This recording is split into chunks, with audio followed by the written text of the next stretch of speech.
ደብረ ዘይት ማለት ምን ማለት ነው? መብል መጠጥ የኃጢአት ሁሉ መሰረት ነው። የደብረ ዘይት ዕለት የንስሐ አባት መጠየቅ የሚባለው ለምንድን ነው? ከአብይ ጾም ምን እንማራለን? እዚህ ሰው ኃጢአት ሲኖርበት የኃጢአት ስሜት ሲሰማው ብቻ ሳይሆን የሚጾመው አንደበትን ለመቆጣጠር በመጀመሪያ ሆድን መቆጣጠር ግዴታ ነው።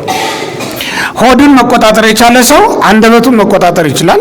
በየካህናቱ ዘንድ እየሄድን የምናከብረው ካላችሁኝ ደግሞ ጾም በራሱ ምንድን ነው የሚያስተምረው ካላችሁኝ የምትመጣው መቼ ነው? የመምጣትስ ምልክት ምንድን ነው ብለው የጠየቁት እዚያ ቦታ ነበረ። ጾም ያላስተካከለውን ሰውነት ጸሎትና ፍቅር፣ ትዕግስት የሚባሉ ሌሎቹ በጎ ምግባራት ሊኖሩበት አይችሉም። ሙሽሪት እናትና አባቷ ቤት ብትኖርም ልቧ ግን የሚጠብቀው የሚመጣውን ሙሽራዋን ነው አይደል? ተዘጋጁ ተብለናል። ለምን ተዘጋጁ? ለምንድን ነው የምንባለው? ክርስቶስ የሚመጣው በኖህ ዘመን እንዳደረገው አይነት አመጣጥ ነው። ካህናትን በዓመት አንዴ እንዳታስቡ። ንስሐ አባቶቻችን ዘንድ የምንሄድበትን ዓላማ ማወቅ ያስፈልጋል። ለምንድን ነው የምንሄደው? ሶስት ነገር ለመጠየቅ። የተወደዳችሁ በመላው ዓለም የምትገኙ ኦርቶዶክሳውያን ዋካ ብርሃን ሚዲያ የእግዚአብሔርን ቃል ከምንጋራባቸው ከምናገኝባቸው ሚዲያዎች መካከል በዋናነት የሚጠቀስ እንደውም በባህር ዳርና በአካባቢው ላይ በስፋት በጥሩ መንፈሳዊ እንቅስቃሴ በጥሩ መንፈሳዊ አገልግሎት ላይ የሚሳተፍ ሚዲያ ነው። ዋካ ብርሃን ሚዲያን ሁላችሁም እንድታጋሩት እንድትወዳጁት በዚሁ ማሳሰብ ፈልጋለሁ። ዋካ ብርሃን ሚዲያን በምትወዳጁበት ጊዜ እግዚአብሔርን ቃል ትማራላችሁ፣ በአገልግሎቱን ትደግፋላችሁ። በአገልግሎቱ ደግሞ እሱ ጉባኤ ቤቶችን፣ ገዳማትን፣ አድባራትን ያስተዋውቃል፣ ይደግፋል። ዋካ ብርሃን ሚዲያ ማለት ነው። እንግዲህ ዋካ ብርሃን ሚዲያን መወዳጀት፣ ማጋራት፣ መጋራት ይህን ሁሉ አገልግሎት መደገፍ መሆኑን በዚሁ ማሳሰብ ፈልጋለሁ። አመሰግናለሁ።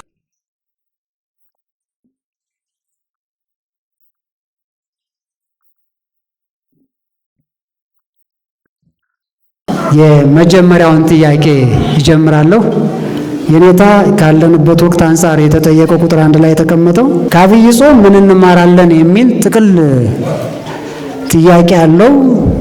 ደግሞ ዛሬ ዕለቱን ባለ ደብረ ዘይት ምንድን ነው? ይቀጥልና በየካህናቱ ቤትስ መከበሩ ለምእመኑ የሚያገኘው ትሩፋት ምንድን ነው?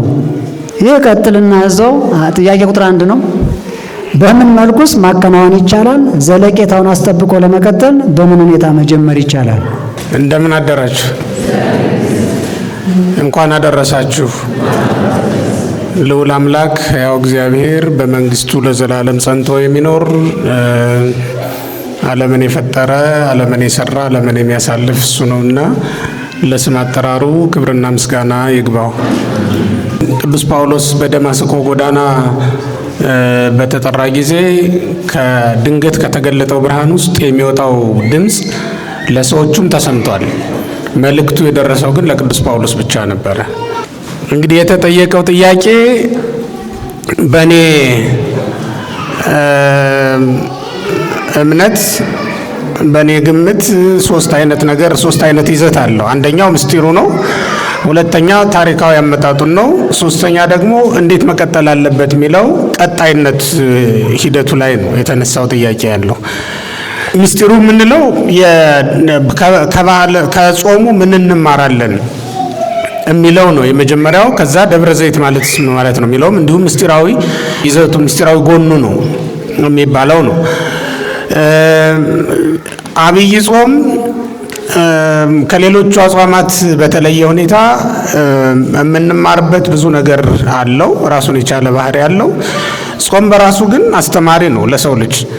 ጾም በራሱ ምንድን ነው የሚያስተምረው ካላችሁኝ ስንጾመው ራሱ ሰውነታችንን መስራት መቅጣት ነው የጾም ትምህርቱ። ዋናው የጾም ትምህርቱ በሚጾም ሰው ውስጥ የሚያመጣው የህይወት ለውጥ ነው። ያ በቃል የሚነገር ሳይሆን በተግባር የሰው ልጆችን ሰርቶ ቀጥቶ አስተካክሎ የሚያኖረው ማኖር በራሱ እንግዲህ የጾም አንዱ ትምህርቱ የሰው ልጆችን ማስተካከል መቻል ነው። ጾም ያላስተካከለውን ሰውነት ጸሎትና ፍቅር፣ ትዕግስት የሚባሉ ሌሎቹ በጎ ምግባራት ሊኖሩበት አይችሉም ማለት ነው። ስለዚህ ጾም በመጀመሪያ ያስተካክለዋል ማለት ነው። መኪና ይዘን ከመግባታችን በፊት ይህንን መንገድ ሊያስተካክሉ የሚችሉ ሌሎች መኪኖች ይመጣሉ ማለት ነው። እነሱ መጥተው ካላስተካከሉ ድንጋዩን ባያነሱት መንገዱን ባይጠርጉት ሌሎቹ መኪኖች ሊነዱበት እንደማይችሉ ሁሉ ጾም ያላስተካከለውን ሰውነት ሌሎቹ በጎ ምግባራት ሊኖሩበት አይቻላቸውም። ስለዚህ ሰውነታችን ለበጎ ለተቀደሱ ስራዎች ሁሉ ማደሪያ ይሆን ዘንድ ሊያስተካክልልን የሚችለው ጾም ነው ማለት ነው። የጾም ንጉስ መጣ የሚባለው ለዚህ ነው። የጾም ንጉስ ጾም ንጉስ ነው በራሱ የምግባራት ሁሉ ንጉስ ማለት ነው እና ሌሎቹን ህዋሳትን ለህዋሳት ዳኛ ሆኖ እነሱን አስተካክሎ ሌሎቹን ስራዎች በሙሉ በሰውነታችን ውስጥ በአግባቡ እንዲሰሩ ማድረግ የሚችለው ጾም ነው ማለት ነው። ከጾም ከሁሉም አጽዋማት የምንጠቀመው ጥቅም አንዱ ይሄ ነው ማለት ነው። ከሁሉም አጽዋማት የምንጠቀመው አንዱ ጥቅም ይሄ ነው። አብይ ጾምን ደግሞ ስንመለከት በተለየ ሁኔታ ሰይጣንን ድል መንሳት የሚቻለው በጾም እንደሆነ እንማራለን። ይህም አምላካችን ኢየሱስ ክርስቶስ ድል መንሳቱን በመንገር ነው ቤተክርስቲያን ያስጀመረችው። ወረደ ተወለደ አለችን። ከዚያ በኋላ ደግሞ በገዳመ ቆሮንቶስ ሰይጣንን ድል ነስቶ ስራ ጀመረ ብላ ነው ያስተማረችንና ሰይጣንን ድል መንሳት የሚቻለው በጾም እና በጸሎት እንደሆነ የምንማረው በዚህ ጾም ነው በዋናነት። ከዛ የሐዋርያትና የሌሎቹ ደግሞ ይቀጥላል። ይህንን እምላችሁ ጾም ኃጢአት ላለበት ሰው ብቻ እንዳይመስላችሁ ነው። ኢየሱስ ክርስቶስ የጾመው ኃጢአት ኖሮበት አይደለም። ሰይጣንን በጾም መሳሪያነት ማንበርከክ ማራቅ እንደሚቻል ሊያሳየን እንደ ጾመ ነው የሚያሳየው። ስለዚህ ሰው ኃጢአት ሲኖርበት የኃጢአት ስሜት ሲሰማው ብቻ ሳይሆን የሚጾመው የትኛውም ጊዜ ላይ መጾም እንዳለበት ያሳያል። ምክንያቱም ሰይጣን በመብል ብቻ አይደለም ሰውን ሊፈታተነው የሚችለው፣ በሌሎችም መንገዶች ሰውን ኃጢአት ሊያሰራው ይችላል። ሁሉንም በሮች መዝጋት የሚችለው ጾም ነው። ሁሉንም በሮች መዝጋት የሚችለው ጾም ነውና ሰይጣንን ድል መንሳት የሚቻልበት መሳሪያ ጾም እንደሆነ ይነግረናል። ኢየሱስ ክርስቶስ ያለ ጾምና ያለ ጸሎት ይህን ሰይጣን ማስወጣት አይቻልም ብሎ ከማስተማሩ በፊት በማቴዎስ ወንጌል ምዕራፍ 17 ቁጥር 21 ላይ ማለት ነው። ይህን ትምህርት ከማስተማሩ በፊት ራሱ ጾሙ ያሳየን ብትጾሙ አጋንንትን ድል መንሳት ትችላላችሁ ማለቱ ነው። ሰው በመብል ድል ካልተነሳ በሌሎቹ ድል አይነሳም። በነገራችን ላይ አእምሮን ለመቆጣጠር አንደበትን ለመቆጣጠር በመጀመሪያ ሆድን መቆጣጠር ግዴታ ነው። ሆድን መቆጣጠር የቻለ ሰው አንደበቱን መቆጣጠር ይችላል፣ አእምሮውንም መቆጣጠር ይችላል ማለት ነው። ስለዚህ የመጀመሪያ መቆጣጠር የሚያስፈልገው ሰው ከኃጢአት ልለይ ካለ ሆዱን ነው። አመጋገቡን ማስተካከል መቻል አለበት። ይሄ በነገራችን ላይ በስጋም እንኳን ብንመለከተው አመጋገቡን ያስተካከለ ሰው ጤነኛ ይሆናል አይደል የሚባሉ። በመንፈሳዊም ልክ እንደዛው ነው። መንፈሳዊ ሕይወታችን የተስተካከለ እንዲሆን እና አንደበታችንንም ለማስተካከል ይጠቅመናል። ህሊናችንን በራሱ ህሊናችንን ካስተካከልን አንደበታችንም የተስተካከለ ነው የሚሆነው። ሆዳችንን አመጋገባችንን ካስተካከልን በልክ ካደረግን ደግሞ አንደበታችን የተገራና ልዝብ ነው የሚሆነው ማለት ነው። አሁን በጣም አብዝቶ የሚበላ የሚጠጣ ሰውና በልክ የሚበላ ሰው እኩል አይደለም አነጋገሩ፣ ዝም ብላችሁ እንኳን ብትለኩት ማለት ነው። ስለዚህ መብል መጠጥ የኃጢአት ሁሉ መሰረት ነው፣ ጾም ደግሞ የበጎ ስራዎች ሁሉ መሰረት ነው የሚለውን በሚገባ እንድንይዝ የሚያደርገን ይሄ ጾም ነው ማለት ነው። ለዚህም ነው እንግዲህ ኢየሱስ ክርስቶስ የሰይጣን የመጀመሪያው ጦር ይሏታል አባቶቻችን። መብልን የሰይጣን የመጀመሪያው ጦር ይሏታል። እሷን ነው በመጀመሪያ የሰበረው። ያም በማቴዎስ ወንጌል ምዕራፍ 4 ቁጥር 3 ላይ የምናነባው ነው። ሰው በእንጀራ ብቻ አይኖርም ከእግዚአብሔር አፍ በሚወጣ ቃል ጭምር እንጂ ብሎ በሷ ነው እንግዲህ በመጀመሪያ ድል ነሳልን ማለት ነው። ከዛ በሱ ፋንታ ደግሞ ስጋውን ደሙን እንድንመገብ ፈቀደልን ማለት ነው። የከለከለን ምግብ አለ፣ የፈቀደልን ምግብ አለ። የከለከለንን ትተን ያልከለከለንን የፈቀደልንን ይዘን የቀጠልን እንደሆነ ፍጹም ክርስቶስን ለመምሰል እድል እናገኛለን ማለት ነው። እግዚአብሔር ለዚያ ያብቃን። ስለዚህ ከጾሙ ከሁሉም ጾሞች ይሄን እንማራለን። በተለይ ከአብይ ጾም ደግሞ ድል መንሳትን እንማርበታለን የሚለውን በዋናነት ያዙ። ከዚያ ሲቀጥል የሥራ መጀመሪያም ጾም እንደሆነም እንረዳለን። መጾም የማይችል ሰው ሌሎችን ስራዎች ማድረግ አይቻለውም በእውነቱ። ይሄ ማለት በተግባርም እንኳን ብታዩት ለጸሎትም እና ለሌሎች ስራዎችም ጊዜ አያገኝ። ስለዚህ በጾም መጀመር ጥሩ ነው። ሌሎች ስራዎችን በጾም መጀመር እንዴት መልካም መሰላችሁ። እና በጾም ጀምሩት። ሌሎች አገልግሎቶችንም በጾም መጀመር እጅግ መልካም ነገር ነው የሚሆነውና ምጽዋትም ጸሎትም ሌሎች በጎ ስራዎች በጠቅላላው በዚያ ሊቀጥሉ የሚችሉ መሆኑን መገንዘብ እንድንችል ያደርገናል ይሄ የጾም ሰዓት። ወደ ደብረ ዘይት ስንመጣ ደብረ ዘይት በማቴዎስ ወንጌል ምዕራፍ 24 ቁጥር 1 ላይ እንደምንመለከተው ጌታችን ኢየሱስ ክርስቶስ ከደቀ መዛሙርቱ ጋር ብዙ ጊዜ ይቀመጥበት የነበረ ተራራ ነው። ያ ተራራ የክርስቶስ ማደሪያውም የሚገኝበት ስፍራ ነው። ክርስቶስ ብዙ ጊዜ የሚያድረው ኢየሩሳሌም አካባቢ ከሆነ የሚያስተምረው ደብረ ዘይት ነው የሚያድረው። ገሊላ አካባቢ ከሆነ ደግሞ ቅፍርናሆም ነበር የሚያድረው። ቅፍርናሆም የኢየሱስ ክርስቶስ ከተማ ተብላ ነው የምትጠራው። ዛሬም በዓለም ቱሪስቶች ዘንድ የምትታወቀው የክርስቶስ ከተማ ተብላ ነው። ኢየሩሳሌም አካባቢ ከሆነ ደግሞ የሚያስተምረው ደብረ ዘይት ነው የሚያድረው። ብዙ ጊዜ ኢየሩሳሌም አይሆንም የሚሆነው ገሊላ አካባቢ። ገሊላ ትንሽ ራቅ ይላል ከኢየሩሳሌም እና እዚያ በሚሆንበት ሰዓት ከሚያድርባቸው ስፍራዎች ዋናው ኤሊዮን የሚባለው ዋሻ ነው። የኤሊዮን ዋሻ በዚያ ሰዓት የተተወ ነው። ምናልባትም ዛሬም ራሱ በጣም ከባድና አስፈሪ የሚባል ስፍራ ነው። እንግዲህ ያ ቦታ ብዙ ጊዜ እንደነ ኒቆዲሞስ ያሉ ደቀ መዛሙርት የተማሩት እዚያ ስፍራ ነው። የደብረ ዘይት ስር የሚገኝ ነው ኤሊዮን ዋሻ። እንግዲህ እዚያ ላይ በነበረበት ሰዓት ነው ደቀ መዛሙርቱ የምጽአትን ነገር ጠየቁት፣ ነገራቸው። ይሄ በዓልም ደብረ ዘይት ተብሎ የተጠራው ለዚያ ነው። ነገረ ምጽአት የተሰበከውና የዛሬው በዓል የሚከበርበትን ምክንያት የሚናገረው መጽሐፍ የተማሩት ሐዋርያት እዚያ ቦታ ነው። ደብረ ታቦር ስንል ምን እናስባለን? ምንድነው ትዝ የሚላችሁ? ደብረ ታቦር ስትሉ ምን ተገለጠ? ብርሃነ መለኮቱን በደብረ ታቦር ገለጠ እንላለን። ደብረ ሲና ስንልስ? ደብረ ሲና ስንል ማንን እናስባለን?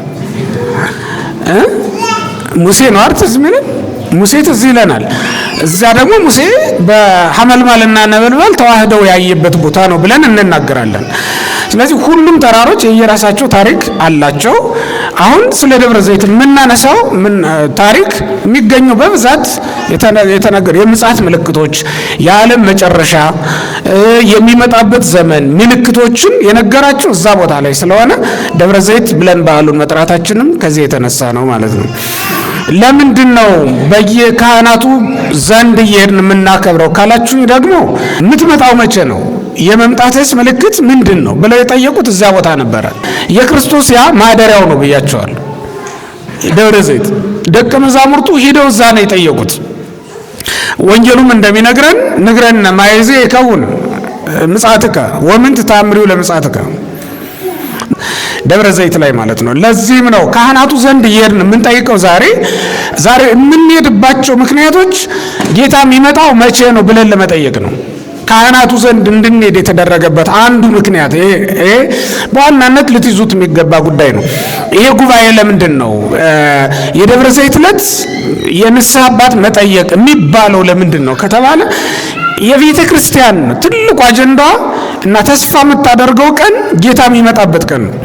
ሌላ የተስፋ ቀን የለንም። አሁን ክርስቶስ ይመጣል ብለን ያችን ነው ተስፋ የምናደርግ። ምክንያቱም ሐዋርያት ጌታ ሲያርግ እዛ ቦታ ላይ ነው። የሐዋርያት ሥራ ምዕራፍ 1 ላይ እንደምናነበው በደመና ሲያርግ እንዳያችሁት ተመልሶ ይመጣል ተብሎ የተነገራችሁ እዛ ቦታ ላይ ነበር እና የሐዋርያት ልብ የቀረው እዛ ቦታ ላይ ነው። ክርስቶስ ይመጣል ብለው ማለት ነው ሲጠብቁት ነው የሚኖሩት።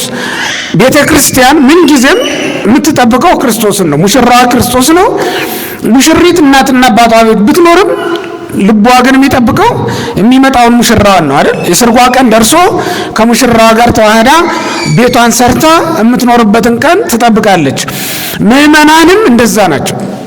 የሚመጣውን መሲህ ክርስቶስን አሁን የሚመጣው ከቀድሞ አመጣጡ በተለየ ሁኔታ ስለሆነ ንጉሥ ሆኖ ይመጣል ብላ ቤተክርስቲያን ትጠብቀዋለች ማለት ነው። ያችን የተስፋ ቀን እዚያ ቦታ ላይ ስለሆነ የሰማችው ቤተክርስቲያን ዛሬም ወደ ንስሐ አባት ቤት ተሄዶ ምዕመናን ያችን ቀን ይጠይቃሉ ማለት ነው። መቼ ይመጣል? ጌታ የሚመጣበት ቀኑ መቼ ነው? የመምጣቱስ ምልክቱ ምንድን ነው? የዓለም ፍጻሜ በምን ይታወቃል ብለው ለመጠየቅ ነው የሚሄዱት። ስለዚህ ንስሐ አባቶቻችን ዘንድ የምንሄድበትን ዓላማ ማወቅ ያስፈልጋል። ለምንድን ነው የምንሄደው? 3 ነገር ለመጠየቅ። ስንት ነገር አልኳችሁ? አንደኛው ጌታ መቼ ይመጣል ብሎ ለመጠየቅ እስኪ በሉት። ማን መቼ ይመጣል ብለን ነው የምንጠይቀው። አሁን መምህራችንን ጌታ መቼ ይመጣል ንገረን ብለን ነው የምንጠይቀው። ሁለተኛው የዓለም መጨረሻስ ምንድን ነው? ምልክቱ ምንድን ነው ብለን ነው የምንጠይቀው ማለት የዓለም መጨረሻ እሱንም ማወቅ በራሱ ለኛ የሚጠቅመን ምኑ መሰላችሁ? የሚጠቅመን ዓለም የሚባለው ሲጀመር እኛ በራሳችን በህይወታችን ወደ እግዚአብሔር የምንጠራበት ዘመን ነው። ማብቂያችን እኮ እሱ ነው እና በማብቂያችን ዘመን ክርስቶስ ሲመጣ ተዘጋጅተን ለመጠበቅ እንዲረዳን ነው። ሶስተኛው ደግሞ አሁን የመጣንበት ዋናው ዓላማ ክርስቶስ ሲመጣ ከኔ ምን ይጠብቃል፣ እንዴት ሆኜ ተዘጋጅቼ ልጠብቀው ብለን ለመጠየቅ ነው የመጣ ነው ማለት ነው። ስለዚህ አሁን ዛሬ እንዴት መዘጋጀት እንዳለብን መምህራችን ይነግሮናል ማለት ነው። ቤተ ክርስቲያን የምትነግረን እሱን ነው። እንዴት ነው ተዘጋጅተን መጠበቅ ያለን? ተዘጋጁ ተብለናል። ለምን ተዘጋጁ? ለምንድን ነው የምንባለው? ጌታ የሚመጣበት ዘመን እንደ ኖህ ዘመን ስለሆነ ነው ይላል። ወበከመ ኮነ በመዋዕለ ኖህ ከማሁ ይከውን፣ በኖህ ዘመን እንደሆነ እንደተደረገ እንዲሁ ይደረጋል። በኖህ ዘመን ምን ሆነ? የተዘጋጁት ወደ መርከብ ገቡ። የተዘጋጁት አስቀድመው እግዚአብሔርን ቃል የሰሙ ሰዎች ናቸው። ሌላ አይደለም። ዝግጅቱ የእግዚአብሔርን ቃል መስማትና እንደ ቃሉ መኖር ነው። ስለዚህ የተዘጋጁት ወደሚድኑበት ስፍራ ተጠርተው ገቡ። ያልተዘጋጁትስ የሚድኑበት የሚጠጉበት ምንም አይነት ነገር በዓለም ላይ አልነበረም። ዋሻዎችም ተደርምሰዋል፣ ቤቶቻቸውን በንፍር ውሃ ተሞልተዋል። ስለዚህ ሰዎች የሰሩትን ቤት አያድናቸውም፣ የተጠጉበት ዋሻም አያድናቸውም። ከመከራ የሚያመልጡበት ምንም ነገር አልነበራቸውም ማለት ነው። እኛም ባንዘጋጅ ይሄ ገጥመናል ነው። ክርስቶስ የሚመጣው በኖህ ዘመን እንዳደረገው አይነት አመጣጥ ነው። እንደ ሌባ ነው የሚለው። እንደውም እንደ ሌባ ማለት ምን ማለት ነው? ሌባ ቀጠሮ ሰጥቶ አይመጣም፣ ግን ሌባ እንደሚመጣ ይታወቃል።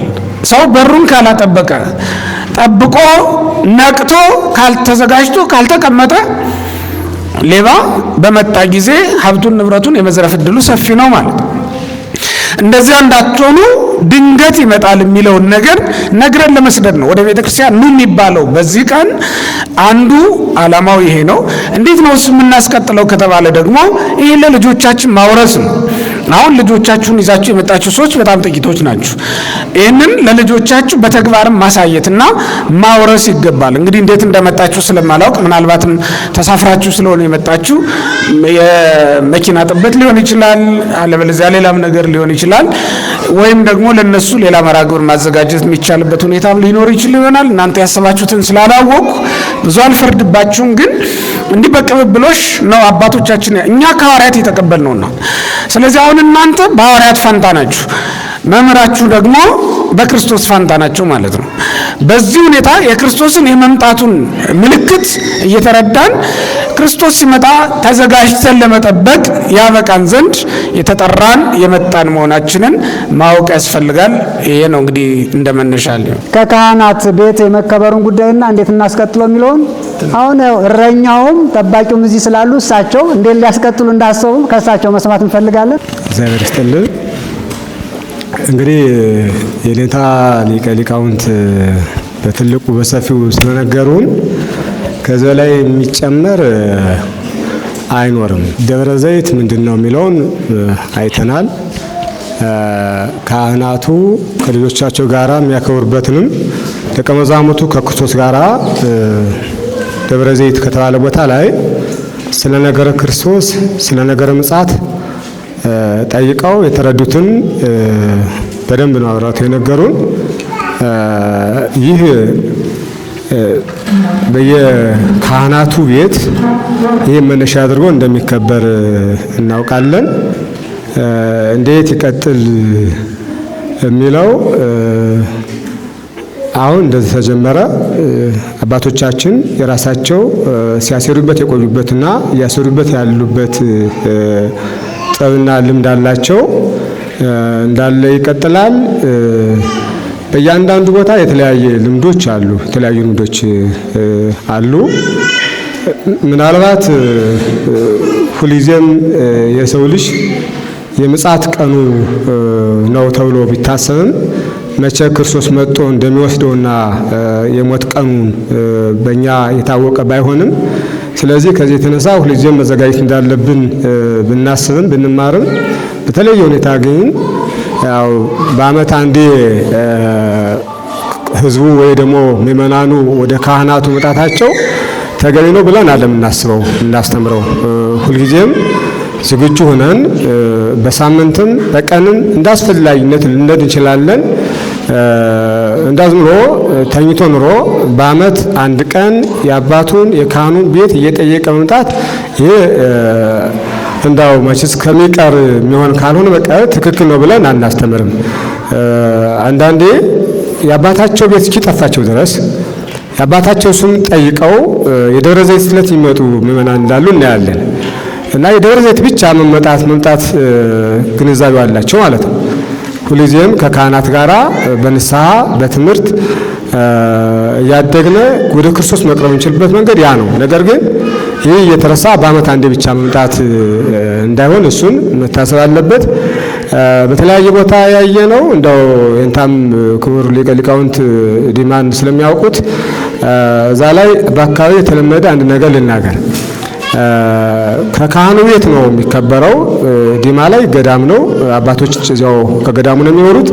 በዙሪያ ባሉት ልጆቹ የገጠሩ ማህበረሰብ ጥሬ እህል ሸክፎ ይዞ ሲሄድ አስታውሳለሁ።